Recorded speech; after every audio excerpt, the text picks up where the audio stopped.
போலீஸ்க்கும்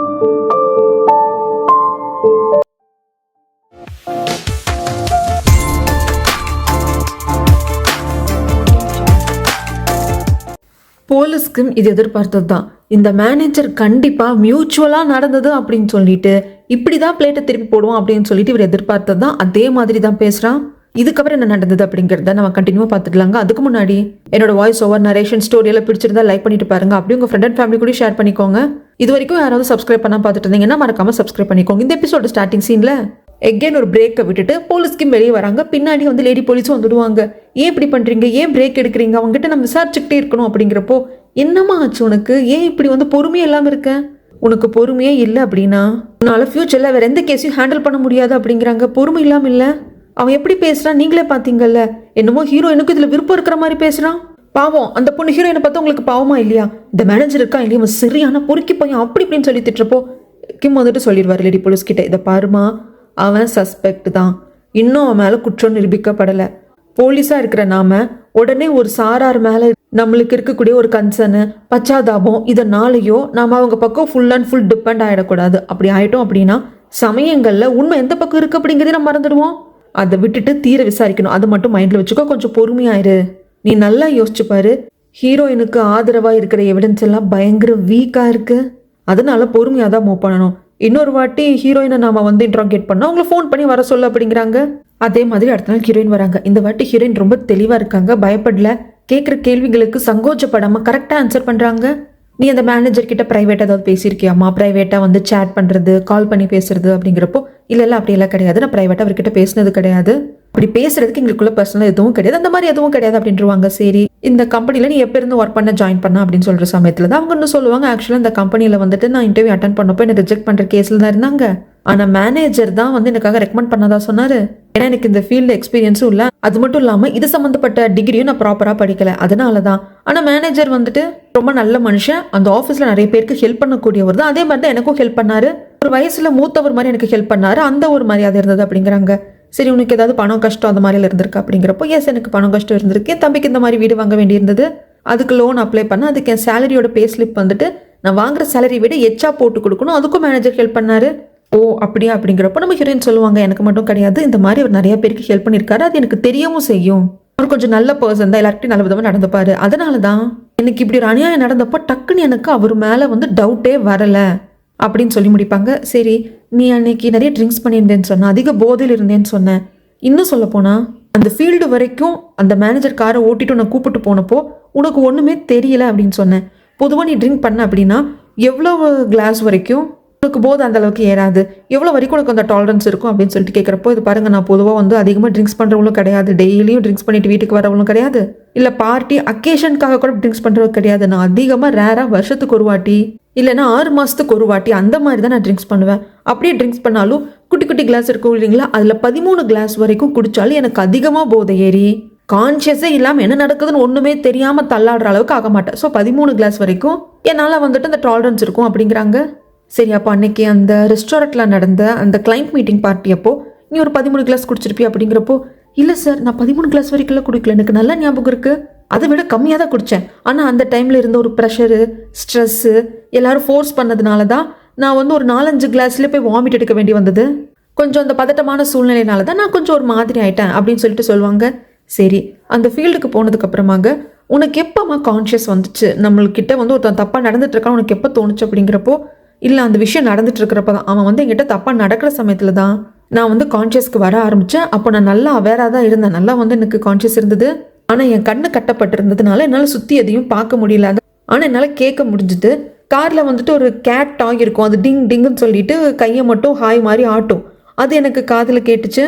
அப்புறம் இந்த மேனேஜர் வந்து என்னை வந்து கத்து அப்படின்னு சொல்லிட்டு ஒரு மாதிரி ஹஸ்கி வாய்ஸ்லலாம் பேசுவாங்க இல்லையா, அதெல்லாம் எனக்கு வந்து நல்லா கேட்டுச்சு, அதெல்லாம் எனக்கு நல்ல ஞாபகம் தான் இருக்குது. ஆனால் என்ன, இந்த சம்பவம் நடந்த உடனே இதெல்லாம் எனக்கு டக்குனு ஞாபகம் வரல, நான் ஷாக்கில் இருந்தேன், கொஞ்சம் கொஞ்சமாக அதை ரியலைஸ் பண்ண ஆரம்பித்தேன்.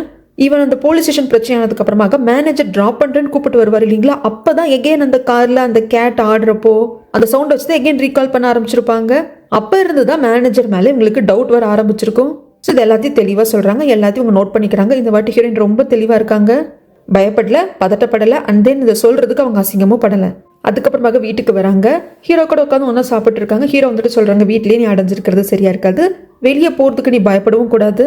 என் ஃப்ரெண்டு கிட்ட சொல்லி ஒரு வேலைக்கு நான் ஏற்பாடு பண்ணியிருக்கேன். அந்த இடத்துல புக் கீப்பர் ஒர்க் வந்துட்டு காலியாக இருக்கான். ஆனால் வந்து சேலரி கம்மியாக தான் கொடுப்பாங்க. சேலரி நம்மளுக்கு பிரச்சனை கிடையாது. நீ வேணா அந்த ஒர்க்குக்கு போறியா அப்படிங்கிறப்போ கண்டிப்பாக போகிறேன் அப்படின்னு சொல்கிறாங்க. சரி, என் ஃப்ரெண்ட் கிட்ட எல்லாத்தையும் சொல்லிட்டு அவன் நம்பரும் கொடுக்குறேன், நீ போய் பாரு அப்படிங்கிறாங்க. அதே மாதிரி அங்கே வரவும் செய்கிறாங்க. அப்போ தான் வந்துட்டு ஓனர் வந்துட்டு கார் ஏறிட்டு போவாங்க. நம்ம ஹீரோவோட ஃப்ரெண்டு உடனே வாங்க அப்படின்னு சொல்லிட்டு அப்போவே ரெஷ்யூம் எல்லாம் கொடுத்து பேசுறதுக்கு, இதுக்கு முன்னாடி எங்கே ஒர்க் பண்ணிட்டு இருந்த, ஓ இந்த ரியல் எஸ்டேட் கம்பெனிலையாமா, இப்போ இந்த ரியல் எஸ்டேட் கம்பெனியோட மேனேஜர் கூட ஒரு பொண்ணு கூட ஒரு செக்ஷுவல் அசால்ட் கேஸில் வந்து அரெஸ்ட் பண்ணியிருக்காங்களே, நியூஸில் கூட நான் பார்த்தேன், அந்த பொண்ணு பேர் கூட அப்படின்னு சொல்லிட்டு அப்படியே அவர் யோசிக்கிறாரு.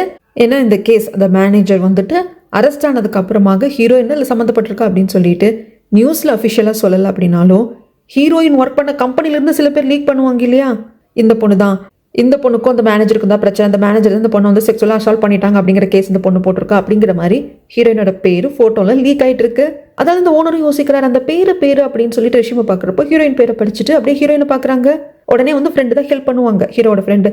சார் அதுக்கும் இவங்களுக்கும் சம்மந்தம் இல்லை அப்படிங்கிறப்போ நம்ம ஹீரோயின் புரிஞ்சுக்கிட்டு இல்லை ஒன்றும் பிரச்சனை இல்லை, நான் கிளம்புறேன் அப்படின்னு சொல்லிட்டு அங்கிருந்து வந்துடுவாங்க. அதுக்கப்புறம் இந்த ஓனர் தான் ஃப்ரெண்டை பிடிச்சி திட்டுவாங்க, யாரை ரெக்கமெண்ட் பண்ணுறது உனக்கு கொஞ்சம் கூட விவசாய இல்லையா அப்படின்னு சொல்லிட்டு ரெஷ்யூமை தூக்கி வீசிட்டு அவர் கார் எடுத்துகிட்டு போயிடுவார். கீழே விழுந்த ரெஷ்யூமை வந்துட்டு அந்த ஹீரோட ஃப்ரெண்ட் எடுத்துக்கிட்டு ஹீரோயின் இன்னும் வெளியே கேட்டுக்கு வெளியே கூட வந்திருக்க மாட்டாங்க. அவங்க பின்னாடியே வந்துட்டு இந்தாங்க மன்னிச்சிருங்க அப்படின்னு சொல்லிட்டு கொடுக்கறதுக்கு, பரவாயில்லைங்க இதில் என்ன இருக்குது, என்னால் உங்களுக்கு தான் கொஞ்சம் கஷ்டம் அப்படிங்கிறப்போ அதெல்லாம் பரவாயில்ல, எனக்கு ஹீரோவை நல்லா தெரியும், கிட்டத்தட்ட நாங்கள்லாம் ஒன்றா வளர்ந்தவங்க மாதிரி, அவன் ரொம்ப ரொம்ப நல்ல பையன், கைண்ட் ஹார்ட்டடான பர்சன், நீங்கள் 2 பேரும் ஒன்றா வாழணும் அப்படிங்கிற முடிவு எடுத்துட்டீங்க அப்படின்னா அவனை பத்திரமா நல்லபடியாக பார்த்துக்கோங்க அப்படின்னு சொல்லிட்டு போவாங்க. இதுக்கு வந்து ஹீரோயினுக்குள்ளே ஒரு மாதிரி பண்ணிகிட்டே இருக்கும். இந்த பக்கம் ஹீரோவோட கராஜை தான் காட்டுறாங்க. அங்கே ஒருத்தர் ஏற்கனவே இங்கே தான் வந்து இந்த டயருக்கு நான் பஞ்சர் போட்டேன், இப்போ எகெயின் பஞ்சர் ஆயிடுச்சு, சரியா நீ போடுறதில்ல அப்படின்னு சொல்லிட்டு அங்கே இருக்கிற அந்த அசிஸ்டன்ட் பையன் கிட்ட சண்டை போடுறப்போ நம்ம ஹீரோ வந்து என்ன எதிர்பார்த்து அந்த டயர் இருக்கிற பிரச்சனையும் சொல்கிறாங்க. இதை பாருங்க, இதுதான் ஃபர்ஸ்ட்டாக ஆன பஞ்சர், நாங்கள் வந்து பேட்ச் பண்ணியிருக்கோம், இது புதுசாக ஆனது, அதனால ஃப்ரீயாலாம் பண்ணி கொடுக்க முடியாது, வேணா 20% வந்து டிஸ்கவுண்ட் கொடுக்குறேன் அப்படிங்கிறதுக்கு, ஓகே நான் சாப்பிட்டு வரேன், அதுக்குள்ளே பஞ்சர் ஒட்டி வைங்க அப்படின்னு சொல்லிட்டு அந்த ஆள் போவான். இது அசிஸ்டன்ட் பையனுக்கு பிடிக்கவே இல்லை. என்னன்னா அந்த ஆள் வேணுக்கும்னே சண்டை இழுக்கிறதுக்காக வந்திருக்கான் அப்படிங்கிறப்போ அவன் பேசின பேச்சுக்கு எனக்கே மூஞ்சில பொழுக்கணும்னு கொடுக்கணும்னு இருந்தது. சரி என்ன பண்ணுறது, வேலையை பார்ப்போன்னு பார்த்துட்டு இருக்காங்க. அப்போ ஹீரோயின் வருவாங்க. ஹீரோயின் வந்தவங்க இவங்களை கிராஸ் பண்ணி தான் வருவாங்க. அந்த சமயத்தில் ஹீரோ கிட்ட பேசிட்டு இருக்கிறப்போ இவங்க 2 பேரும், இந்த பொம்பளை எங்கேயோ பார்த்த மாதிரி இருக்கே, அந்த ரியல் எஸ்டேட் கேஸு, அந்த பொம்பளை இவதானா அப்படின்னு சொல்லிட்டு இருக்க. இவங்க பேசுறது நல்லாவே உள்ள இருக்கிறவங்களுக்கு கேட்குது. டயரை வந்து மாட்டிட்டு இருந்து அசிஸ்டண்ட்டுக்கு கேட்குது, மாட்டியாச்சு கிளம்புங்கடா அப்படிங்கிறப்போ, என்னடா சொன்னேன், கிளம்புங்கன்னு சொன்னேன், என்ன முடியாது இங்கே தான் நிற்பா அப்படின்ட்டு அவனுக்கு பிரச்சனை பண்ணுறப்போ ஹீரோக்கு கோவம் வருது, சண்டை போடலான்னு வராங்க. என்னடா என்ன அடிக்கணும் போல இருக்கா, அடிடா அப்படின்னு சொல்கிறப்போ ஹீரோ அடிக்கிற மாதிரி தான் இருப்பாங்க. ஆனால் ஒரு பக்கம் அசிஸ்டன்ட், இன்னொரு பக்கம் ஹீரோயினும் பிடிச்சிப்பாங்க. அசல இந்த மொட்டையனோட வந்து ஆளும் பிரச்சனை வேண்டான்னு சொல்லிட்டு அங்கேருந்து கூப்பிட்டு போயிடுவான். அதுக்கப்புறம் ஹீரோயின் கிட்டே கேட்பாங்க, அவனுக்கு சொன்னது எதையும் மைண்டில் எடுத்துக்காத, மனசில் வச்சுக்காத, இந்த மாதிரி பேச்சுக்களை நீ கேட்க வேண்டி வந்ததுன்னா உன் காதை இப்படி கவர் பண்ணிக்கோ, இல்லைன்னா உன் காதில் எதுவும் விழுகலா அப்படிங்கிற மாதிரி நினச்சிக்கோ, ஒன்ஸ் இந்த கேஸ் எல்லாம் முடிச்சதுக்கு அப்புறமாக நம்ம இந்த இடத்த விட்டு போயிடலாம், என்ன புரிஞ்சதா அப்படின்னு சொல்லிட்டு எல்லாரும் சேர்ந்து சாப்பிடலான்னு சொல்லிட்டு 3 பேர் உட்காந்து சாப்பிட்ருப்பாங்க. அந்த சமயத்தில் வேலை விஷயமா போயிருந்து என்னாச்சு ஏதாச்சுங்கிறப்போ நம்ம ஹீரோயின் அமைதியாக இருக்காங்க. ஹீரோ புரிஞ்சுக்கிறாங்க. அதுக்கு மேலே மேற்கொண்டு எதுவும் பேசுறதில்ல. அந்த சமயத்தில் ஹீரோயினுக்கு இவங்க ஒர்க் பண்ணிட்டு இருந்தாங்க இல்லை இந்த ரியல் எஸ்டேட் கம்பெனிலேருந்து கால் வருது. அந்த கண்ணாடி போட்டு டீம் லீடர் லேடி தான் கால் பண்ணுறாங்க. இந்த மாதிரி மேனேஜ்மெண்ட் உள்ளே இறங்கிட்டாங்க, அவங்க சைட்லேருந்து எக்ஸ்ப்ளனேஷன் கொடுக்கணும்னு நினைக்கிறாங்க, நீயும் வந்து உன் சைட்லேருந்து எக்ஸ்ப்ளனேஷன் கொடுக்கணும்னு நினைக்கிறாங்க, உனக்கு எப்போ டைம் இருக்கோ அப்போ வான்னு சொல்கிறாங்க. நம்ம ஹீரோயினும் காலை கட் பண்ணிட்டு நடந்தது இவங்க 2 பேர்கிட்டையும் சொல்கிறப்போ அசிஸ்டன்ட் சொல்கிறாங்க, எனக்கு என்னமோ நீங்கள் போக வேண்டாம்னு நினைக்கிறேன், நீ இது கண்டிப்பாக பெரிய ட்ராப்பாக தான் இருக்கும், நீங்கள் போக வேண்டாம் அப்படின்னு சொல்கிற சமயத்தில் நம்ம ஹீரோ வந்துட்டு, இல்லைடா அப்படி யோசிக்கக்கூடாது, நாம் எதுக்கு பயப்படணும், கண்டிப்பாக போகணும், நானும் கூட வரேன், அப்படி அவங்க என்னதான் சொல்கிறாங்க அப்படின்னு கேட்கலாமே, அது வந்து என்னென்னு பார்த்துடலாமே அப்படின்னு சொல்லிட்டு சாப்பிட்டதுக்கு அப்புறமாக அப்படியே மேலே இருந்து ஒரு ஸ்போர்ட்ஸ் பைக் மாதிரி இறங்கும். இது நீங்கள் ஓட்டுவீங்களா அப்படின்னு சொல்லி கேட்குறப்போ, கல்யாணத்துக்கு முன்னாடியே எனக்கு இந்த மாதிரி பைக் ஓட்டுறது தான் பிடிக்கும்னா சாதாரணமாக இல்லை, ரொம்ப ரொம்ப பிடிக்கும், ஆனால் நம்மளுக்கு கல்யாணம் பண்ணதுக்கு அப்புறமாக இந்த மாதிரி பைக்லாம் நான் ஃபாஸ்ட்டாக போகிறப்போ நீ பயப்படுவியோ, உனக்கு பிடிக்காதோ அப்படின்னு சொல்லிட்டு தான் நான் வந்து ஓட்டுறதை விட்டுட்டேன், உனக்கு ஓகேனா நான் இதுலேயும் உன்னை கூப்பிட்டு போகிறேன் அப்படிங்கிறப்போ நம்ம ஹீரோயினும் ஓகேன்னு சொல்கிறாங்க. கம்பெனிக்கு முன்னாடி வந்து நின்னதும், இந்த பாரு ஃபோனில் ரெக்கார்டை ஆன் பண்ணிக்கோ, நான் இங்கே தான் இருக்கேன், எதுக்கும் பயப்படாத, தைரியமாக போயிட்டு வா அப்படின்னு சொல்லிட்டு ஹீரோயின் அனுப்பிச்சிருக்கிறாரு. ஆனாலும் மனசு கேட்கறது இல்லை. ஹீரோயின் திரும்பி போகிறப்போ நானும் கூட வரட்டுமா அப்படிங்கிறதுக்கு, நீங்கள் இங்கே நிற்கிறீங்களா எனக்கு அதுவே போதும், நீங்கள் என் கூட இருக்கிற தைரியமே எனக்கு போதும் அப்படின்னு சொல்லிட்டு வராங்க. இந்த ரியல் எஸ்டேட் கம்பெனிக்கு இந்த மேனேஜர் அப்படிங்கிறவன் வெறும் மேனேஜர் தாங்க, இதுக்கு மேலே பாஸ் அப்படிங்கிறவர் இவர் தான். இந்த மாதிரி ரியல் எஸ்டேட் கம்பெனி இவருக்கு நிறைய பிரான்ச்சஸ் இருக்கு, நம்ம ஹீரோயின் இன்டர்வியூ அட்டன் பண்ற சமயத்துல கூட இவரை பார்த்திருப்பாங்க. அததான் இந்த டீம் லீடர் லேடியும் சொல்றாங்க, நீ இவரை பார்த்திருப்பதானே, இவர் பேர் இதுதான் உனக்கு தெரியும். அப்புறம் இவங்க அப்படின்னு சொல்லிட்டு அமைதியாயிடுறாங்க. அவங்க வேற யாரும் கிடையாது, மேனேஜர் இருக்காரு இல்லையா அவங்களோட ஒய்ஃப். அந்த மேனேஜரோட ஒய்ஃப் வேற யாரும் கிடையாது, இந்த பாஸ் இருக்காரு இல்லைங்களா அவரோட சொந்த தங்கச்சி. ஆனா இது எதுவுமே இப்ப நம்ம ஹீரோயின் கிட்ட அறிமுகப்படுத்தி வைக்கல இவங்கன்னு சொல்லிட்டு அந்த டீம் லீடர் லேடி அமைதியாயிடுவாங்க. சரி எதுக்காக கூப்பிட்டீங்க என்ன இது அப்படிங்கிறதுக்கு பாஸ் வந்துட்டு சொல்லுவாங்க, இதை பாருமா உனக்கு என்ன ஹெல்ப் வேணாலும் கேளு, கம்பெனி சைட்லேருந்து நான் பண்ணுறேன் அப்படின்னு சொல்லிட்டு டீம் லீடர் லேடி வந்து ஒரு பாக்ஸ் ஓப்பன் பண்ணுவாங்க. நிறைய பணம் இருக்கும். பாஸ் இருந்துட்டு இதையும் எடுத்துக்கோ, இதுக்கு மேலே வேணும்னாலும் கேளு அப்படிங்கிறப்போ இது என்ன காம்பன்சேஷன் அப்படின்னு சொல்லி கேட்குறப்போ அப்படி கிடையாது, சும்மா நாங்கள் கொடுக்குறோம் ஆக்சுவலாக அப்படின்னு சொல்லிட்டு பாஸ் வந்து டீம் லீடரை பார்ப்பாங்க. இந்த லேடிக்கு நான் டிஎல்னு பேர் வைக்கிறேங்க. டிஎல்ல பார்க்குறப்போ டிஎல் இருந்துட்டு சொல்லுவாங்க, இதை பாருமா ஹீரோயின் உன்னை பற்றி எனக்கு நல்லா தெரியும், கண்டிப்பாக நீ பொய்யான பழியெல்லாம் போடுற பொண்ணு கிடையாது, ஆனால் கண்டிப்பாக அதில் வந்து மிஸ் அண்டர்ஸ்டாண்டிங் இருக்குது, நீ மேனேஜர் பழகின விதத்தை நீ தப்பாக புரிஞ்சுக்கிட்டேன் அப்படிங்கிறப்ப என்னது மிஸ் அண்டர்ஸ்டாண்டிங்கா, நான் ஒன்றும் அவரை அரெஸ்ட் பண்ணலை, நான் கம்ப்ளைண்ட் கொடுத்து போலீஸ் விசாரிச்சு அரெஸ்ட் பண்ணியிருக்காங்க, அப்போ போலீஸ் வந்து மிஸ் அண்டர்ஸ்டாண்ட் பண்ணிட்டாங்கன்னு சொல்கிறீங்களா, என்ன பேச்சு பேசிட்டு இருக்கீங்க அப்படிங்கிற சமயத்தில் அப்புறம் பாஸ் கேட்குறாங்க, பணம் வேண்டானா அப்புறம் எதுக்குமா வந்த அப்படின்னு கேட்கறதுக்கு அந்த கேடு கெட்ட பொம்பளை பொறுக்கினா ஏன் நீங்கள் என்னதான் ஆக்ஷன் எடுத்திருக்கீங்க உங்கள் பக்கத்துலேருந்து பார்க்கறதுக்கு வந்த அப்படிங்கிறப்போ பின்னாடி சவுண்டு கொடுக்குறாங்க அந்த லேடி. அதுக்கப்புறமாக யார் என்னங்கிற மாதிரி டிஎல்ல பார்க்குறப்போ இவங்க தான் மேனேஜரோட ஒய்ஃபு, பாஸோட சொந்த தங்கச்சி அப்படின்னதும் அதுக்கப்புறம் தான் நம்ம ஹீரோ அப்படியே திரும்பி உட்காருவாங்க. இதை பாரு என்ன பொம்பளை பொறுக்கி அதுதான் பேசிட்டு இருக்க, நீ என்ன யோக்கியமா, காசுக்காக தானடி தண்ணி பண்ணிட்டு இருக்க, காசு எடுத்துட்டு போ அப்படிங்கிறப்போ காசு தான் வேணும் அப்படின்னா இதை விட உன் புருஷன்கிட்ட இருந்து என்னால் நிறைய வாங்கியிருக்க முடியும், ஆனால் எனக்கு வேணுங்கிறது நியாயம், உன் புருஷன் பண்ணதை பொறுக்கித்தனம், அந்த ஆளை நான் சும்மா விட மாட்டேன் அப்படின்னு சொல்கிற சமயத்தில் என்ன நானும் பார்த்துக்கிட்டே இருக்க ஓவரா பேசிக்கிட்டே இருக்கேன் அப்படிங்கிறப்போ பாஸ் இருந்துட்டு தங்கச்சி கிட்ட சொல்லுவாங்க, நீ கொஞ்சம் வெளியே போ பிரேக் எடுத்துக்கோன்னு சொல்லுவாங்க. அதே மாதிரி பாஸும் டிஎல் கிட்ட கண்ணை காட்டிட்டு வெளியே போயிடுவார். என்னன்னா நீ பேசு, நீ தான் இந்த டீமோட லீடர், ஸோ நீ பேசினா கரெக்டாக இருக்குன்ட்டு அவரும் போயிடுவாங்க. ஸோ டிஎல் அப்படியே குழந்தைக்கு சொல்கிற மாதிரி என்னென்னமோ வந்து சொல்லியெல்லாம் பிரெயின் வாஷ் பண்ணுவாங்க. ரொம்ப நேரம் ஆகுங்க. நம்ம ஹீரோ அப்பவும் கீழே பொறுமை வெயிட் பண்ணிகிட்டே இருப்பார். இதை பாருமா நீ பண்ணுறதுனால எந்த ஒரு நியாயமும் கிடைக்காது, நியாயமே கிடைச்சாலும் மேலே வந்து அந்த களங்கம் தான் வரும், இப்போவே கொஞ்சம் பேர் உன்னை வந்து ரெகக்னைஸ் பண்ண ஆரம்பிச்சிருப்பாங்க, நீ தான் வந்து மேனேஜர் மேலே கம்ப்ளைண்ட் கொடுத்த அப்படின்ட்டு உன்னை தப்பான பார்வையில் கூட பார்க்க ஆரம்பிச்சிருப்பாங்க. ஆனால் கவலைப்படாத, இந்த பணத்தை எடுத்துக்கிட்டு நீ கேஸை வாபஸ் வாங்கிட்ட அப்படின்னா வேற யாரோ பொய் கேஸ் கொடுத்துருக்காங்க, அதில் ஒன்று ஜோடிச்சிருக்காங்க அப்படிங்கிற மாதிரி நாங்கள் எல்லாத்தையும் மாற்றிடுவோம். இன்னொன்று சொல்கிறேன், நீ பணத்தை எடுத்துக்காம கேஸுன்னு போனால் உனக்கு என்னமா லாபம் அப்படிங்கிறப்போ என்ன டிஎல் இப்படி பேசுறீங்க, நீங்களும் ஒரு பொண்ணு தானே, எனக்கு நடந்தது உனக்கு நடந்திருந்தா இப்படி தான் நீங்கள் பேசுவீங்களா அப்படிங்கிறப்போ டிஎலுக்கு சுருக்குங்குது. ஆனால் என்ன பண்ணுறது, இந்த பக்கம் ஜாலரா அடிச்சு தானே தீரணும் அப்படிங்கிறதுனால இதை பாரு நல்லா யோசிச்சுக்கோ, இப்போ நீ கேஸ் போடுற என்ன நடக்கும், இங்கே தான் வந்துட்டு இவ வேலை செஞ்சுட்டு இருக்கா யுவி உன் தம்பியை தான் கல்யாணம் பண்ணிக்க போகிறான், யுவியை வேலையை விட்டு தூக்குவாங்க, உன் அம்மா அப்பா வெளியே தலை காட்ட முடியாது, உன் ஹஸ்பண்ட் இங்கே தான் வந்து சொந்தமாக கராஜ் வச்சுருக்காரு, அவர் கராஜை க்ளோஸ் பண்ணணும், நீங்கள் இந்த இடத்த விட்டு போகணும், எத்தனை பேரோட வாழ்க்கையே மாறும் தெரியுமா இப்படி அடம் பிடிக்கிறதுனால. அதுக்கு பெஸ்ட் சொல்யூஷன் இந்த காசு வச்சுக்கோ, நல்லா யோசி, நான் உனக்கு ஒரு நல்ல அட்வைஸ் தான் கொடுக்குறேன், பணத்தை எடுத்துகிட்டு போயிடு, எல்லாமே சால்வ்டு அப்படிங்கிறப்போ ஆக்சுவலாக நம்ம ஹீரோயின் வந்து கொஞ்சம் ஃபேமிலியை யுவியை நம்ம ஹீரோவெல்லாம் வச்சு பேசினதும் லைட்டாக ஒரு மாதிரி டிஸ்டர்ப் ஆகிடுவாங்க. இப்படி உள்ள இவங்க பேசிக்கிறது வெளியே இருக்கிறவங்களுக்கும் கேட்குங்க. யுவியும் இருப்பாங்க. ஒரு வாட்டி நம்ம ஹீரோயின் கூட ஒரு லேடி சண்டை பிடிச்சாலே சீனியர் ஸ்டாஃப் அவளும் இருப்பா, மற்ற ஸ்டாஃப்ஸ் இருப்பாங்க, எல்லாரும் கேட்டுட்டு தான் இருப்பாங்க. நம்ம ஹீரோயினும் நீங்கள் சொல்கிறது கரெக்டு தான் டிஎல், நான் ஒரு தப்பான முடிவு எடுத்துட்டேன், கொஞ்சம் லேட்டாக அந்த மேனேஜர் மேலே கேஸ் கொடுத்துட்டேன், அடுத்த நாளே நான் வந்து போலீஸில் கம்ப்ளைண்ட் கொடுத்துருக்கணும் அப்படின்னு சொல்லிட்டு பணத்தை தூக்கி வீசிடுவாங்க.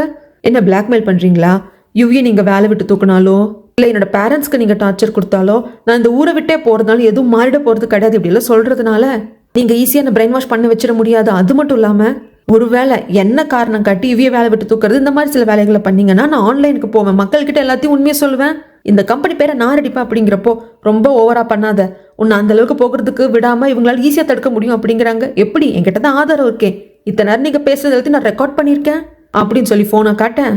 டிஎல் லேடி அப்படியே லைட்டாக பம்புவா, அதாவது நான் கொஞ்சம் என் டெம்பரை லூஸ் பண்ணிட்டேன், நான் பொறுமையாக பேசுகிறேன் அப்படின்னு சொல்லிட்டு ஃபோனை பிடுங்க பார்க்குறப்போ ஹீரோயின் ஃபோனை கொடுக்காம ஓடி வர டிஎல் அங்கேருந்து கத்துவா, அவளை எல்லாரும் பிடிங்க, அவளை போக விடாதீங்கன்னு சொல்லிட்டு.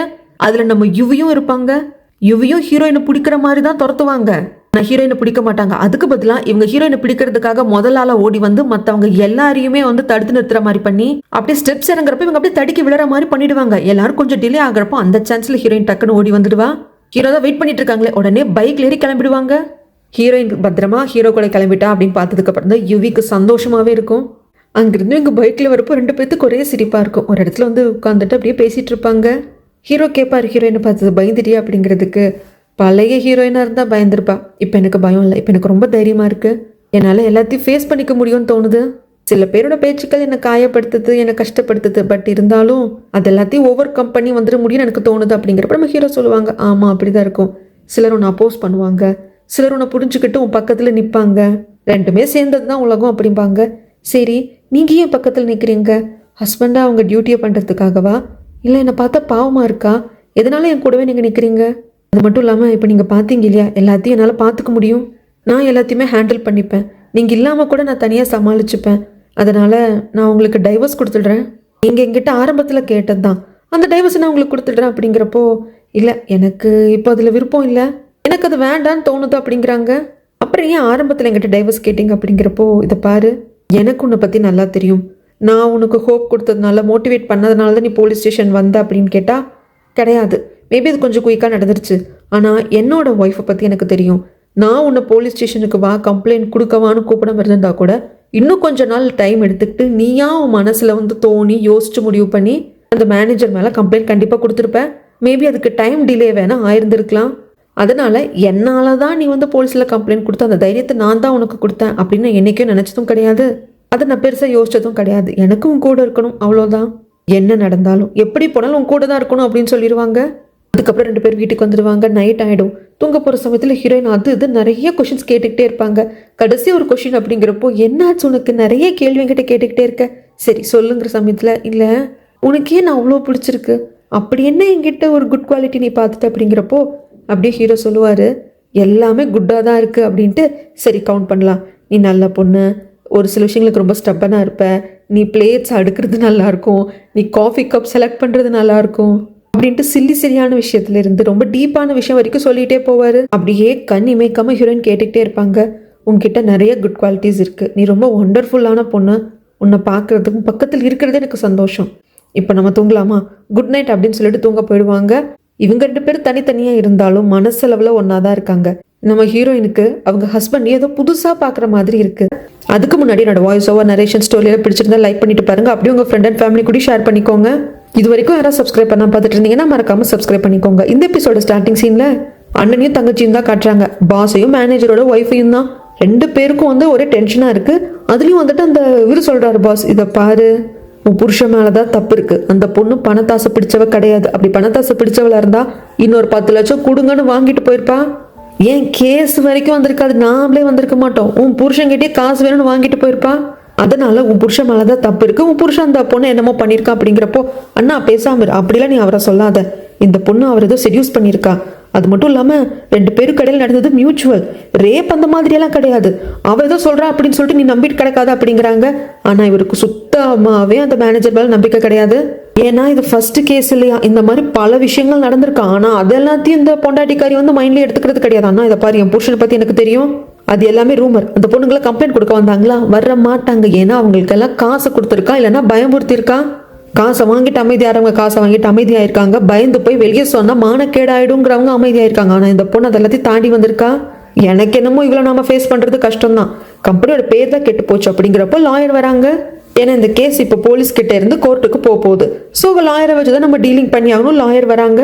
வந்ததும் இவ தான் பயங்கரமாக பொங்குவா, நீங்கள் பெஸ்ட்டான டீமை வைங்க, நல்லா இன்வெஸ்டிகேட் பண்ணுங்க, என் புருஷனை எப்படியாவது காப்பாற்றுங்க, பணத்தை பற்றி கவலைப்படாதீங்க அப்படிங்கிறப்போ, இதை பாருங்கம்மா, உங்களோட மன ஆதங்கம் எனக்கு புரியுது, ஆனால் எதுக்காக அந்த பொண்ணை நீங்கள் தனியாக கூப்பிட்டு கம்பெனியில் வச்சு பேசுனீங்க அப்படிங்கிறாங்க.